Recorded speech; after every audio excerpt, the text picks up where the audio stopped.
ایک گاؤں میں ایک ذہین اور تجسس بھری لڑکی رہتی تھی جس کا نام امینا تھا۔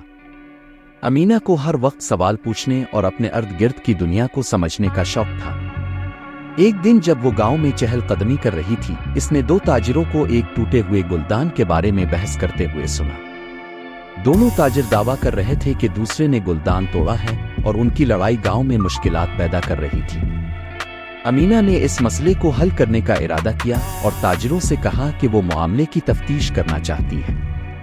تاجروں نے رضامندی ظاہر کی، لیکن دونوں نے یہ کہا کہ وہ سچ بول رہے ہیں۔ امینا نے کسی کی طرفداری نہیں کی بلکہ یہ فیصلہ کیا کہ وہ حقیقت معلوم کرے گی۔ پہلے وہ اس جگہ پر گئی جہاں گلدان ٹوٹا تھا۔ اس نے زمین پر گلدان کے چھوٹے چھوٹے ٹکڑے دیکھے اور وہاں کچھ عجیب سے قدموں کے نشانات بھی تھے جو اس جگہ سے آگے جا رہے تھے۔ امینا نے ان نشانات کا پیچھا کیا جو اسے ایک شرارتی لڑکے طارق کے گھر تک لے گئے۔ طارق اپنے شرارتی کاموں کے لیے مشہور تھا اور امینا کو شک ہوا کہ شاید طارق اس معاملے میں ملوث ہے۔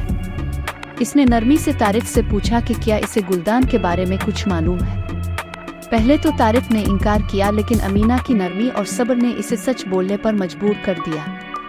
طارق نے اعتراف کیا کہ وہ اتفاقی طور پر بازار میں دوڑتے ہوئے گلدان سے ٹکرا گیا تھا اور ڈر کے مارے وہاں سے بھاگ گیا تھا۔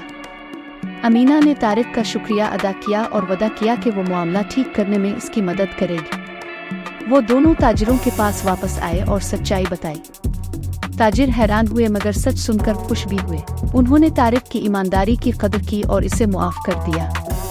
طارق امینا کی مہربانی کے شکر گزار ہو کر تاجروں کی مدد کرنے کی پیشکش کی تاکہ گلدان کی قیمت واپس ادا کر سکے۔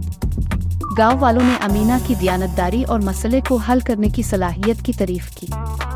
اس دن سے امینا کی سچائی جانے کی شہرت پورے گاؤں میں پھیل گئی اور ہر کسی نے یہ سبق سیکھا کہ ایمانداری اور صبر سے ہر مشکل مسئلہ حل ہو سکتا ہے۔